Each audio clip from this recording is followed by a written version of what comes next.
मध्य प्रदेश में बेरोजगार युवाओं का आंकड़ा साल दर साल बढ़ता ही चला जा रहा है। प्रदेश में हर साल 4 लाख नए बेरोजगार रोजगार पंजीयन कार्यालय में अपना पंजीयन करा रहे हैं, तो वहीं दूसरी ओर लगातार 3 सालों में केवल एक ही भर्ती निकली है। ऐसे में युवाओं के मन में सरकार के खिलाफ जबरदस्त आक्रोश पनपता नजर आ रहा है। देखिए एक खास रिपोर्ट। बेरोजगार क्या मांगे? अरे बेरोजगारी से, बेरोजगारी से, बेरोजगारी से, बंद है, बंद है।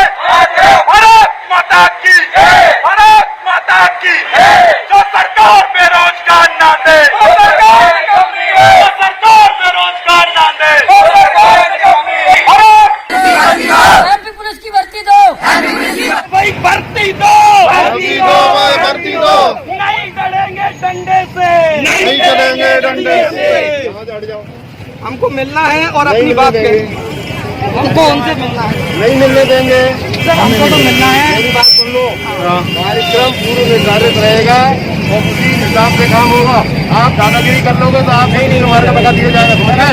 सर हम किसी तरीके की दादागिरी नहीं कर रहे। नहीं मिलना जोड़ के लगा यहाँ पे। हम किसी प्रकार की दादागिरी सीएम साहब नहीं मिलने देंगे, बोल दिया ना यहाँ पे इस जगह पे। एमपी पुलिस की भर्ती दो, एमपी पुलिस की भर्ती दो, भर्ती नहीं तो वोट नहीं, भर्ती नहीं तो वोट नहीं, भर्ती नहीं तो वोट नहीं, भर्ती नहीं तो वोट नहीं। नो रोजगार नो सरकार, नो रोजगार नो सरकार, नो रोजगार नो सरकार, नो रोजगार नो सरकार। एमपी पुलिस की भर्ती दो, एमपी पुलिस की भर्ती दो, एमपी पुलिस की भर्ती दो, एमपी पुलिस की भर्ती दो। नो रोजगार नो सरकार, नो रोजगार नो सरकार। एमपी पुलिस की भर्ती दो, एमपी पुलिस की भर्ती दो। रोक लगा ली। एमपी पुलिस की भर्ती दो, एनआरए हटाओ, एमपी पुलिस की भर्ती दो, एमपी पुलिस की भर्ती दो। रोजगार हटाओ, रोजगार।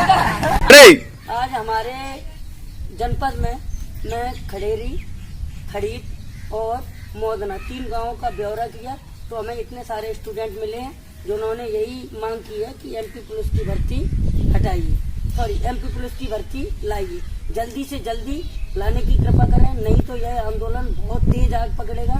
मैं आपसे विनम्र निवेदन करता हूं, कृपया करके इस बात पर जल्दी से जल्दी सुनवाई करें और 4 मार्च को सभी लोग भोपाल चले। भोपाल नहीं जाना चाहते तो अपने गांव या लोकल में लोगों को जागृत करें। धन्यवाद। मेरा नाम योगन सिंह है। मैं 3 साल से एमपी पुलिस की तैयारी कर रहा हूँ। 2 साल और बाकी रह गई है। मैं कुछ उम्मीदें हैं वो भर्ती के ऊपर डिपेंड कर रहा हूँ, बस मैं भर्ती निकालूँ। सिंह मधवरिया सुकुलपुरा गांव से हूँ और पुलिस की भर्ती की तैयारी 2 साल से कर रहा हूँ और भर्ती निकल नहीं रही है और काफी तैयारी हो चुकी है हमारी, और घर वाले भी कुछ आर्थिक स्थिति उनकी खराब है, बोल रहा है कि जल्दी से लग जाओ या कुछ भी करो। इसलिए सरकार से निवेदन है मेरा कि एमपी पुलिस की भर्ती को निकाला जाए जल्दी से जल्दी। जय हिंद, जय भारत। एमपी पुलिस की भर्ती दो, एमपी पुलिस की भर्ती दो। V1 आज हमने ठाना है, आज हमने ठाना है।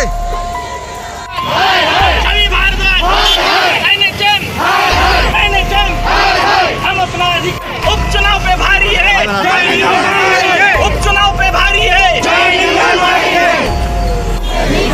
हम अपना अधिकार मांगते, हम अपना अधिकार मांगते। हमारी भर्ती पूरी करो, हमारी भर्ती पूरी करो। हम सबने ये ठाना है, नहीं लेके जाना है। हमारी भर्ती पूरी करो, हमारे अपना अधिकार मांगते, हम अपना अधिकार मांगते। मध्य प्रदेश शासन विगत कुछ वर्षों से बेरोजगार युवकों से परीक्षा फॉर्म के नाम पर बड़ी बड़ी रकम भरवा तो लेते हैं, लेकिन जब बारी आती है उनको नौकरी देने की तो किसी न किसी कारण से उन्हें अधिकारियों और जनप्रतिनिधियों के ऑफिसों के चक्कर लगाना पड़ते हैं, उन्हें नौकरी नहीं मिल पा रही है। इस प्रकार देखा गया है कि मध्य प्रदेश के बेरोजगार युवा पिछले कई सालों से सरकार और जनप्रतिनिधियों के बिछाए मायाजाल में फंसकर अपने कई वर्ष गंवा चुके हैं। कई युवा नौकरी पाने के लिए चक्कर लगा रहे हैं। अधिकतर नौकरियों में देखा गया है कि सरकार रिजल्ट घोषित करने के बाद वेरिफिकेशन तक की प्रक्रिया तो पूरी कर लेती है, लेकिन उस वेरिफिकेशन की प्रक्रिया के बाद नौकरी देने में आनाकानी करती है। ताजा मामला मध्य प्रदेश सरकार द्वारा पिछले कुछ दिनों में निकाली गई भर्ती परीक्षाओं का है, जिसमें एक शिक्षक भर्ती पात्रता परीक्षा भी है। आप भी सुनिए इस बेरोजगार युवा का दर्द, जिसके पास पात्रता होने के बावजूद नौकरी नहीं। जब हमारा नंबर आया तो एक उम्मीद जगी थी सरकार से कि हमारी भर्ती होगी, हमें भी एक नया रोजगार मिल जाएगा, लेकिन वेरिफिकेशन होने के पश्चात सरकार हमारी ओर कोई ध्यान न दे पा रही है, जिससे हम बहुत ज़्यादा आर्थिक तंगी से जूझ रहे हैं। वर्तमान में हमारे पास सारी डिग्रियां हैं और हम आज भी बेरोजगार घूम रहे हैं। सरकार हमारी ओर लगातार बार प्रयास करने के बाद भी कोई ध्यान न दे पा रही है। सरकार लगातार अपनी ओर कामों में व्यस्त है। तो इस आधार पर देखा जाता है तो अगली बार जो सरकार आती है तो जिस प्रकार सरकार यदि हमें अनदेखा करती है तो हो सकता है कि हम अभ्यर्थी भी सरकार को अनदेखा कर दें। तो शिवराज जी मामा जी से हमारी यही एक अनुरोध है कि हमारी ओर ध्यान दें, हम बेरोजगारों की भी सुनें। वहीं सहकारिता विभाग के अंतर्गत आने वाले जूनियर सेल्समैन के 3629 पदों पर होने वाली भर्ती का भी यही हाल है। सरकार ने दिनांक 14 सितंबर 2019 से 28 सितंबर 2019 तक आवेदन बुलाए, फिर 20 मार्च 2020 को परिणाम घोषित कर दिया। फिर दस्तावेजों के सत्यापन के बाद भर्ती प्रक्रिया रोक दी गई। अब यह जूनियर सेल्समैन ऑफिस और जनप्रतिनिधियों के चक्कर लगा कर थक चुके हैं, मगर किसी ने इनकी बातें अब तक नहीं सुनी। बघेल और हम लोग यहाँ पे भोपाल आए बल्लभ भवन क्योंकि मिलने के लिए, और शिवराज सिंह जी के यहाँ पे भी गए थे और कमलनाथ जी के यहाँ पे भी गए थे। तो हम लोगों की ज्वाइनिंग नहीं हो रही जूनियर सेल्समैन की, जिसका सितंबर 2018 में निकली थी जॉब और 20 मार्च 2020 को आया था रिजल्ट, लेकिन 4 महीने होने वाले हैं, अभी तक ज्वाइनिंग नहीं मिल रही। तो उसके संबंध में हम लोग इनको बताने आए थे, अरविंद सेंगर जी को, उमाकांत उमराव जी को, शिवराज सिंह जी को और कमलनाथ जी। मेरा जूकर हौज पैकेज से मेरा सिलेक्शन हुआ है। हम लोग सभी लोग आए हैं, सभी जिलों से आए हैं। हम लोगों ने माननीय मुख्यमंत्री जी को ज्ञापन दिया, माननीय सहकारिता विभाग के मंत्री जी को ज्ञापन दिया और माननीय पूर्व मुख्यमंत्री जी को भी हमने ज्ञापन दिया है। हम लोगों का बस एकमात्र यह है कि हम लोगों का सिलेक्शन हो चुका है, मेरिट लिस्ट बन चुकी है, सिलेक्शन लिस्ट बन चुकी है, मगर हम लोगों की ज्वाइनिंग नहीं कराई जा रही है। 4 मई का बोला गया था कि हम 4 मई को हमारा जो ज्वाइनिंग डॉक्यूमेंट वेरिफिकेशन कराया जाएगा, मगर उसको कैंसिल करके उसको आगे के लिए बढ़ा दिया गया। हमारा बस यही मांग है कि जल्द से जल्द हमारी ज्वाइनिंग कराएं। नमस्कार, मेरा नाम बलराम विश्वकर्मा है और मेरा चयन जूनियर सेल्समैन सहकारिता विभाग के जूनियर सेल्समैन पद पे हुआ है। ये भर्ती सरकार ने 2018 में निकाली थी, जिसमें 3629 पद थे, जिसका रिजल्ट बड़ी मुश्किल से 2 साल बाद 20 मार्च 2020 में आया है। हम सभी अभ्यर्थी नियुक्ति का कई महीनों से इंतजार कर रहे हैं। 7 महीने हो चुका है, रिजल्ट आया, अभी तक हमें नियुक्ति नहीं दी। सरकार ने कुछ सतना जिले में नियुक्ति चालू कर दी थी, लेकिन वहाँ पे भी वेरिफिकेशन पर रोक लगा दी। मैं राजेंद्र सिंह चौहान रतलाम जिले का रहने वाला हूँ। मध्य प्रदेश शासन द्वारा 2018 में निकल गई जूनियर सेल्समैन की भर्ती में मेरा मेरिट के आधार पर चयन हो चुका है, परंतु 8 वर्ष पूर्ण होने पर भी सरकार ने मुझे नौकरी नहीं दी है, जिससे मैं और मेरे परिवार काफ़ी आर्थिक स्थिति खराब हो चुकी है। मैं जल्द से जल्द सरकार से आग्रह करना चाहता हूँ कि आप मुझे नौकरी दिलाएं। माननीय मुख्यमंत्री जी से निवेदन करता हूँ कि सहकारिता विभाग मध्य प्रदेश की कनिष्ठ विक्रेता भर्ती में चयनित उम्मीदवारों का जल्दी सत्यापन किया जाए और उनको नियुक्ति दी जाए। धन्यवाद। वहीं राष्ट्रीय स्वास्थ्य मिशन के अंतर्गत सीनियर टीबी लैबोरेटरी सुपरवाइजर एवं लैबोरेटरी टेक्नीशियन के पदों पर होने वाली बहाली का भी यही हाल है।